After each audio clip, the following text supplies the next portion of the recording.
create new ideas, to make complete turnarounds in mind shifts, you need quiet atmospheres. Otherwise you can't reach that. You have to think.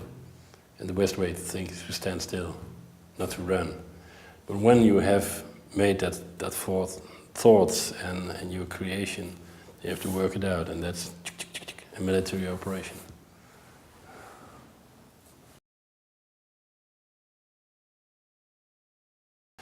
So there was no party in the world who would think about what do they really need. And then in the early 90s of last century, so that's almost 20 years ago, there was a client, it was the region of the police in Holland, and they had a big project of 20 sites where they need new buildings or restruct buildings. And the chief of that police region said to me, think about what we need, and it must be different than we have, because what we have doesn't function. And it was the first time I really get the chance to think about what they really need. The push to think that technology is very important in new ways of working in the future. And it's technology driven, and then I found out that when you use the technology in the right way, you can organize your work in a different way. And when you organize your work in a different way, you need other buildings and facilities. So I had 3 pillars, and that became an integrated system. And nowadays I call it the integration of the physical, virtual and mental environment. For example, banking buildings, when the internet banking was not there, in average every citizen went every month to a bank office. Nowadays it's only once a year. So what are you doing in the office? That's what's going on. And we figured out that during office times, the desks of people were only 1/3 of the time occupied. So I put on that measurement 2 conclusions. 1, we don't need so much desks, we can share them. But the second is much more interested. What are people doing in the 2/3 of the other time? What are they doing? They're doing different activities. And so we figured that out, and we create activity-based buildings where people have a flexible use of all these space. And then you can reduce the space to 50%. That's very interesting. And the 50% you make it for a much higher quality. And then people, it's a win-win situation. And I like win-win situations.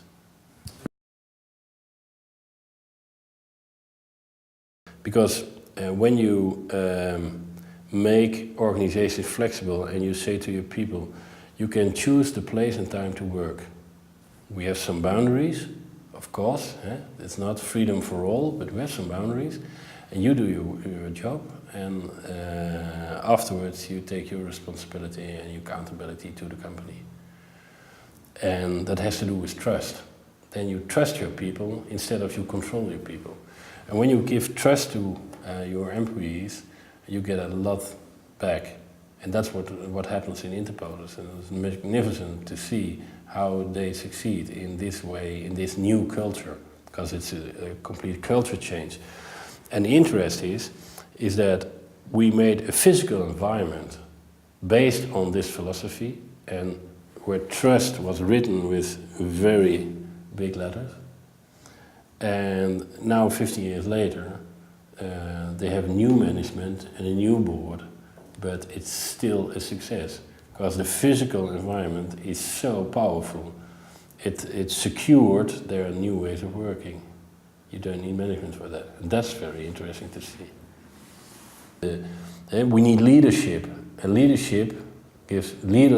give trust. Managers are in control.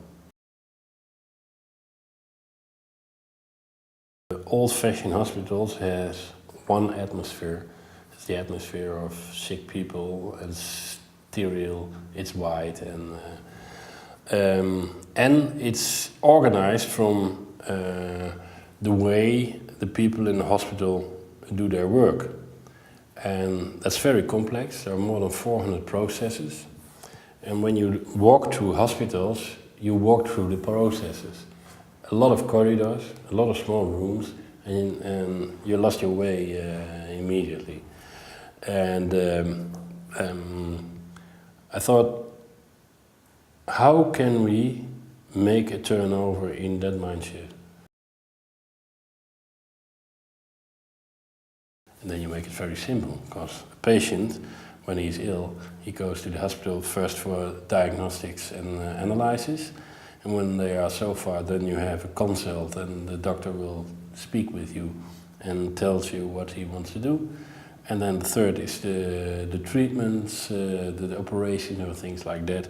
And then you are so ill that you have to stay in the hospital, and there's a nursery, and then you go home.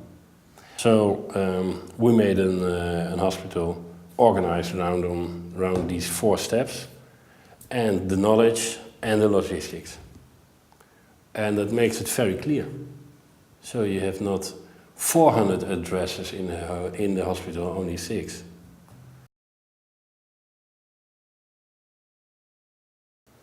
The future hospital is a meeting place where the patient is the owner of the facility during the meeting and not the doctor.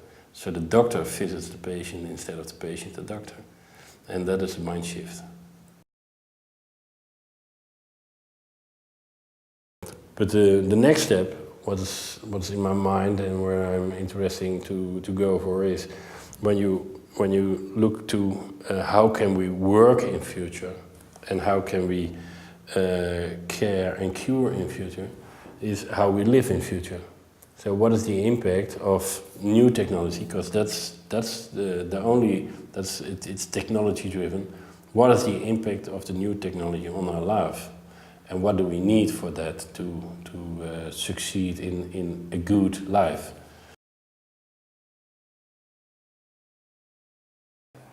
Now the revolution is that we step into the digital world.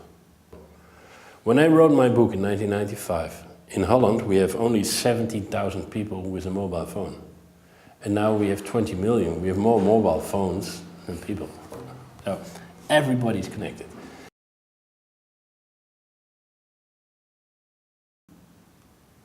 Always connected to the digital flow. 24 hours a day, 7 days a week.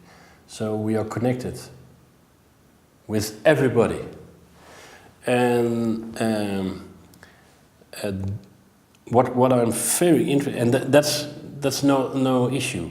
That happens. And when you are against, you are out of society. We are always connected, but it's you who decide if you want to be connected at this moment. You can switch off.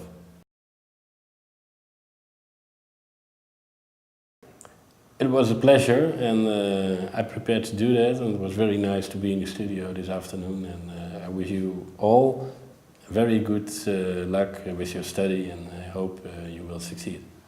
Thank you. Okay.